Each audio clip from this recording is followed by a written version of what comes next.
आहूजा परिवार की लाडली बेटी रीवा की शादी सिंह परिवार के बेटे विनीत से हो रही है। दोनों परिवार बहुत ही सभ्य है और विनम्र है। आज मेहंदी और लेडीज संगीत का कार्यक्रम है। मिसिज आहूजा सभी मेहमानों का गर्मजोशी और खुशी से स्वागत कर रही हैं। तभी वहां पर कामिनी जी आती हैं और आते ही मिसेज आहूजा से कहती हैं, क्या मिसेज आहूजा, आपने अपनी बेटी के लिए लड़का पसंद भी कर लिया और हमको बताया भी नहीं? कौन है और कैसा है, सब ठीक से पता कर लिया है ना? अरे कामिनी जी, थोड़ा सांस तो ले लीजिए। हमने सब पता कर लिया है कि लड़का सीए है और प्राइवेट फर्म में जॉब करता है। सबसे अच्छी बात पढ़ा लिखा और समझदार परिवार मिला है हमको अपनी रीवा के लिए। मिसिज आहूजा ने कामिनी की उत्सुकता कम करने की कोशिश की। ठीक है, जब आपको सही लग रहा है तो मैं क्या बोल सकती हूँ। वैसे हमने भी आपको बहुत अच्छे अच्छे और अमीर घराने के रिश्ते बताए थे, पता नहीं क्यों आपको ठीक नहीं लगे। वैसे इसके बारे में आपको किसने बताया? कामिनी जी रहस्यमयी अंदाज में बोली।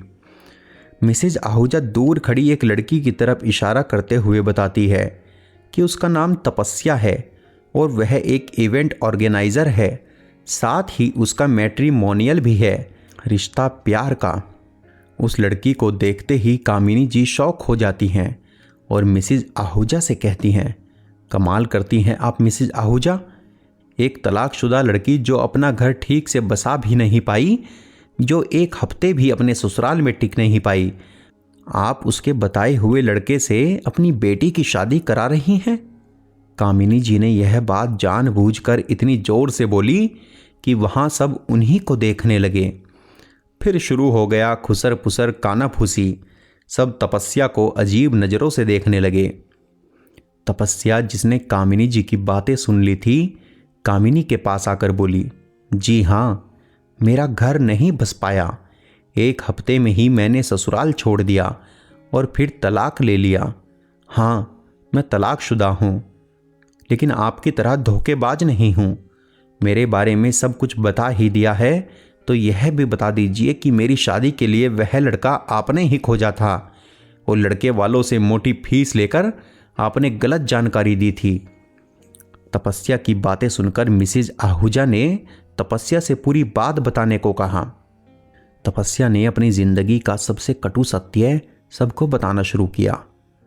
आपके जैसे ही सुखद अरमानों के साथ मेरे मम्मी पापा मेरी शादी के लिए कामिनी जी के पास गए थे। इन्होंने मेरे लिए बहुत ही अमीर घर का लड़का बताया और साथ ही यह विश्वास भी दिलाया कि बहुत अच्छा परिवार है, दहेज में कुछ नहीं चाहिए। यह भी कहा कि लड़का बहुत ही अच्छा है और कोई भी दोष या बुराई नहीं है। मुझे ससुराल में कोई भी तकलीफ नहीं होगी।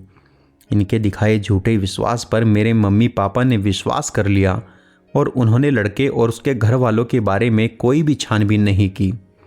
तभी कामिनी जी बीच में बोल पड़ती है, एक तो बिना दहेज की शादी कराई, यहाँ तक कि शादी का खर्चा भी लड़के वालों ने ही किया।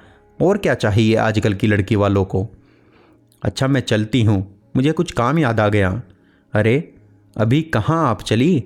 जब आपने तपस्या पर सबके सामने इल्ज़ाम लगा ही दिया है तो हमको भी तो पता चले कि आप सच्ची है या तपस्या। मिसेज आहूजा ने कामिनी जी का हाथ पकड़कर वहीं बैठा दिया। तपस्या, तुम अपनी बात पूरी करो, मिसेज आहूजा ने तपस्या से कहा। शादी के एक हफ्ते तक कभी रस्मों के नाम पर या शुभ मुहूर्त का बहाना बनाकर मेरे ससुराल वाले मुझे मेरे पति गौरव से दूर ही रख रहे थे, या यूँ कहें कि वह खुद मुझसे दूर रह रहा था। और भी न जाने कितने दिनों तक यह सब चलता रहा। अगर मैंने उस रात को अपनी सास और ननंद की बातें न सुन ली होती।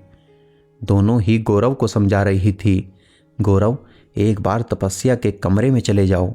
कब तक हम बहाना बनाते रहेंगे? तुम्हें अपने खानदान की इज्जत का ख्याल भी है?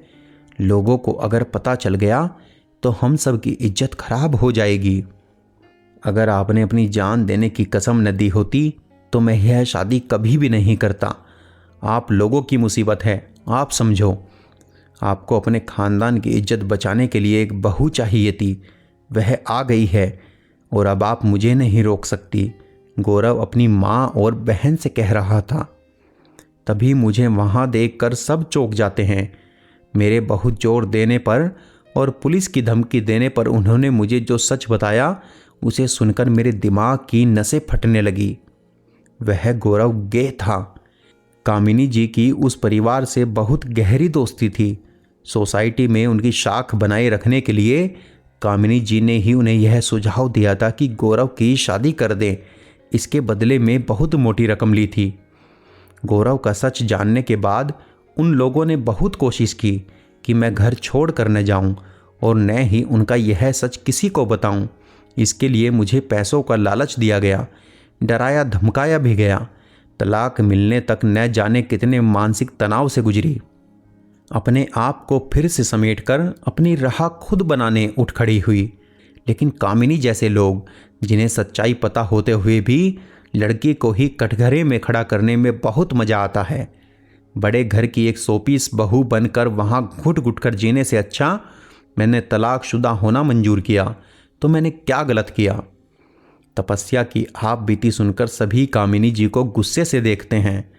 मिसिज आहूजा कामिनी जी से कहती हैं, कामिनी जी, आप अपनी सफाई में कुछ कहना चाहे तो कह सकती हैं, लेकिन सच ही बोलिएगा। कामिनी जी वहाँ से चुपचाप चले जाने में ही अपना भला समझती हैं और सिर झुकाकर चली जाती हैं। मिसिज आहूजा तपस्या के सिर पर हाथ रखते हुए प्यार से कहती हैं, बहुत हिम्मत वाली हो, सही किया तुमने। देखना, एक दिन तुम्हारा आंचल भी ढेर सारी खुशियों से भर जाएगा। आज तपस्या जैसी तलाकशुदा बहुत लड़कियां हैं जिन्हें एक विद्रोही माना जाता है। ऐसी स्त्री जो खुद के लिए खड़ी हुई, जिसने समझौता या एडजस्ट नहीं किया या हार नहीं मानी। दोस्तों, आपके इस बारे में क्या विचार हैं, हमें कमेंट बॉक्स में ज़रूर बताएं। कहानी पूरी सुनने के लिए धन्यवाद।